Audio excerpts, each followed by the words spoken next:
وڵای بۆ جوانماندایەوە مامۆستایان نوێنەران جوابیاندایە کەمە سوپاسی ئەو قسەیەکەین دەستی خۆش بێ ئێمە میوانی ڕزاخورسیج بین ئێمە هەر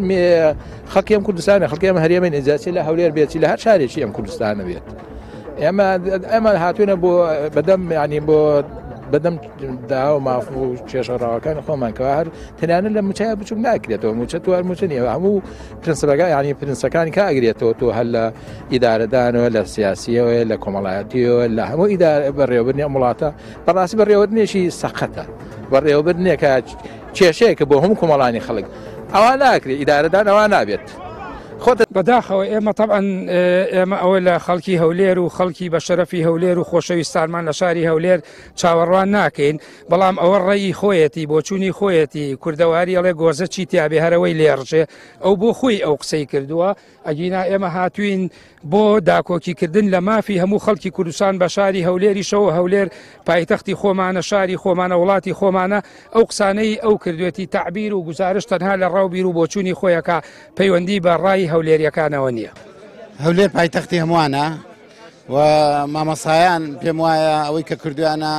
مەلحەمەیەکی ترە دروستیان کردوتەوانێ و دڵنیاشم لەوەی کە خەڵکی هەولێر ئامێزیان بۆکەنەوە و باوەشان بۆکەنەوەنێ بەڵام ئەو ڕێگرانی کە هەن باش نین چونکە ئێمە لە زاخۆ هەتاکو گەرمیان بە وڵاتی خۆمان ئەزانین هیوادارین عقلێتی و دەسەڵاتە واز لەو شتانە بهێنێت و ڕێگە بدرێ بەوەی کە ئازادی ڕادەربڕین بچکو ئێمە لە 91ەوە باز لە ئازادی ڕادەربڕین و یاسای خۆپیشاندانمان هەیە یاسای ڕۆژنامەگەریمان هەیە بۆیە پێویستە بەڕاستی ئەوانە ببن بە کردار بە پراکتیکی هەنگاو بنێن بەداخەوە یعنی تۆ ڕێ لە خۆپیشاندانی ئاشتیانە بگری ئەمە ئیتر ئیسیفامێکی زۆر گەورە دروستە بێ لەسەر هەرچەنە بەڕای من ئەو ئیسیفامە دەمێکە دروست بووە بەڵام ئێستا ئیمڕۆ بە کرداریە کە بەم شێوە مامەڵەکرێ بەداخەوە یعنی ئەکرا بە شێوەیەکی جوانتر تەعامل لەگەڵەوە بکرێت داواکاری هەرچیکیانێ لیان وەربگیرە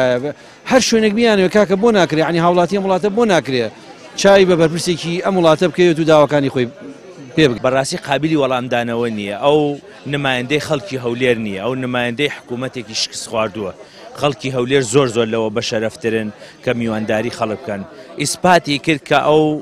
نمایندەی خەڵکی هەولێر نییە ئیسپاتی کردەوە ئەو کە ئەو قسە ناشیرین و ناشایستانەی بەرامبەر بە سەرجەم ئەو شار و شارۆچکانەی کرد کە بۆ